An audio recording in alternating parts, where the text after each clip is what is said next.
During a recent mock driving test video, my pupil entered a road with a double broken line across the entire width of it, and some people commented that the line meant exit only or no entry, and that's understandable. At the end of most roads, one half of the road has a double broken line where cars are exiting, and the other half of the road has a single broken line where cars are entering. So, was my pupil in the wrong? Was that a no entry road? Was the sat-nav in the wrong for telling him to go that way? Or does that line mean something else? Let's take a look at the highway code. It says here, the double broken line across the carriageway. It means give way to traffic on major road. Can also be used at mini roundabouts. Well, more on mini roundabouts later, but it doesn't say anything there about that line meaning no entry or exit only. It's just a give way line. So why is it then that most roads have the give way line across only half of it, but on some roads, the double broken line, the give way line, is the full width of the road?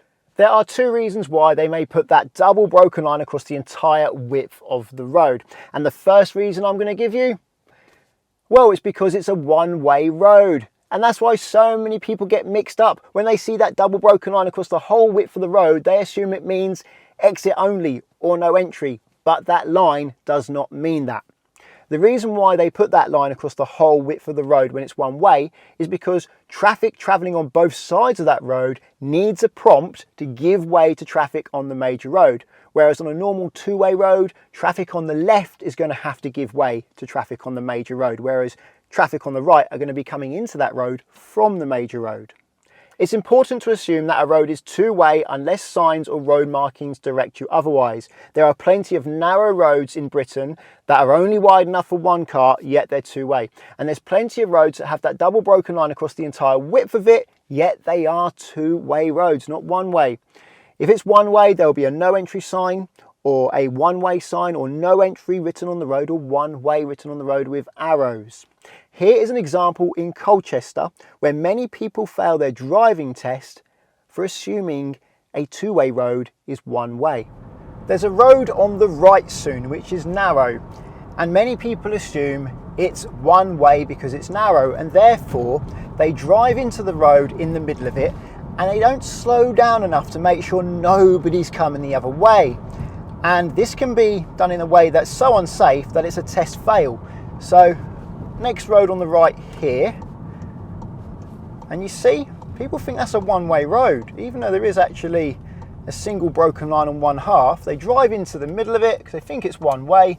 A car then pulls into the road from the major road in front of us and they head on with each other, so that would definitely be a fail. But even if a car isn't coming the other way, if the driver does it in a way that's too fast for it to be safe, or the two in the middle to be considerate for what could be coming into this road from the major road, that would also be a serious mark. I've seen it happen many times on that junction. And the reason they give me for pulling into that road in the middle is that they thought it was one way. But it doesn't say it's one way, and narrow doesn't mean anything. There are plenty of narrow two-way roads in Great Britain. Talking about narrow roads, that's another reason why you may get the double broken line across the whole width of the road. It's because the road's not very wide and you're going to be using most of the space when you pull out. It's a bit dirty down here with lots of leaves, but this road does have a double broken line at the end of it. Can you just about see it? You can't, can you? But it is there, you have to trust me.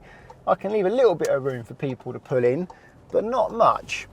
But that double broken line across the whole width of that road that's under all those leaves, that does help people pulling into that road from this road as well.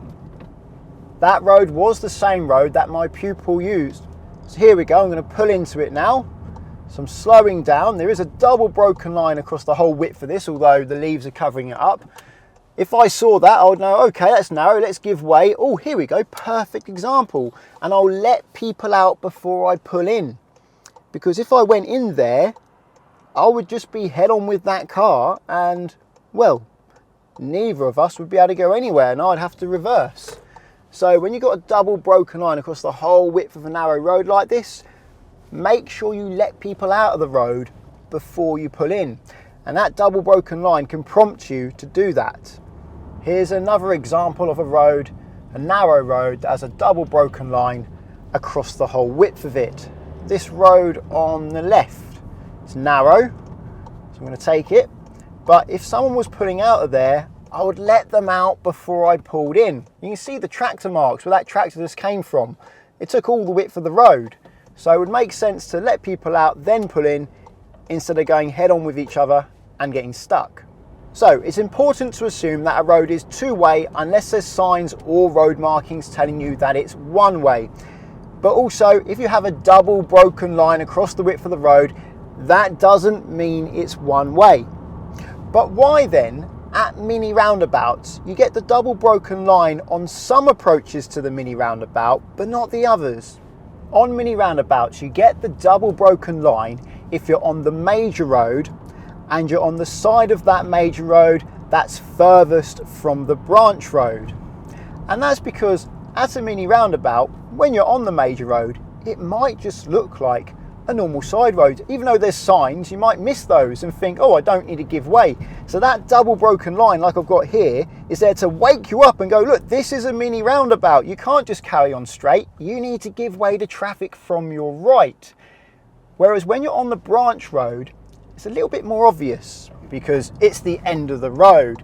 And actually now it's easier than a normal T-junction because I don't have to give way to cars from the right and the left, only cars from the right. And the cars from the left actually become my shield, as that rather impressive blue Ferrari 456 did.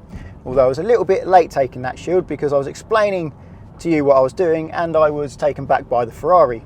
When you're on the major road that's closest to the branch road, you don't get the double broken line. As you can see here, it's just a single broken line. I think it's because it's more obvious that it's a roundabout, as the mini roundabout is usually in front of you and you have to drive round it. So they don't feel the need to put the double broken line there to prompt you that, look, it's a mini roundabout here, make sure you give way. A single line is obviously sufficient, but I'm not sure why. I'll show you the view again when you're on the side of the road that's furthest from the branch road. You can see the mini roundabout is way off to the right there. So when I'm going straight here, there's actually not a lot I need to do in terms of position. I don't have to go around the roundabout. Usually you can just go straight because the mini roundabout's off to the right. And I think that's why those double broken lines are there, is because the mini roundabout is less obvious. Although I do advise looking at the signs.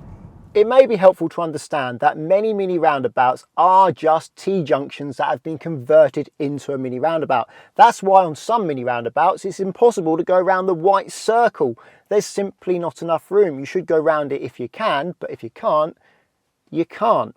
The reason why they convert the T-junction into a mini roundabout is because the T-junction got busy. The branch road had huge queues. So what can they do? Put a mini roundabout there. Now the branch road only needs to give way to one side of the major road, and even one side of the major road needs to give way to the branch road. So that evens up priority and helps the branch road enter the major road and get it flowing. Some mini roundabouts are part of the original road design, but not all of them. But understanding that many mini roundabouts are just T-junctions that have been converted into a mini roundabout may help you understand why sometimes people miss them. They look like normal T-junctions. If you miss the signs and the road markings, well then you miss the mini roundabout. That's why it's so important, if you don't know the area, to be reading the road and reading the signs. Here's another example of a road that has a double broken line across its entire width. It's very narrow, so I need to make sure I let people out of there before I pull in. Although you can't see it on camera yet, I can see no one's coming out, so I can turn into it safely without inconveniencing others. Well, if you found the video helpful, please give it a thumbs up. And if you're looking for car insurance, check out the links to Collingwood and Confused in the description. If you're learning to drive and want to insure yourself on somebody else's car, then Collingwood are there for you, because you can do so without affecting the owner's policy, and that takes away a big stress from the owner of that car that you're using to practice your driving. Via the link, there's up to 35% off and a £20 Amazon gift card. If you want to insure your own car, I recommend checking out the link to confused.com, because you fill out one quote form and get loads of quotes back from many insurers to compare who's cheapest, and you can change your car on that quote as many times as you like without having to do the whole quote again, which is a quick and easy way to compare how much it costs to insure different cars. Using the links doesn't cost you anything, but it does support the channel, so thank you very much. Subscribe to get my future videos, and until the next one, cheerio.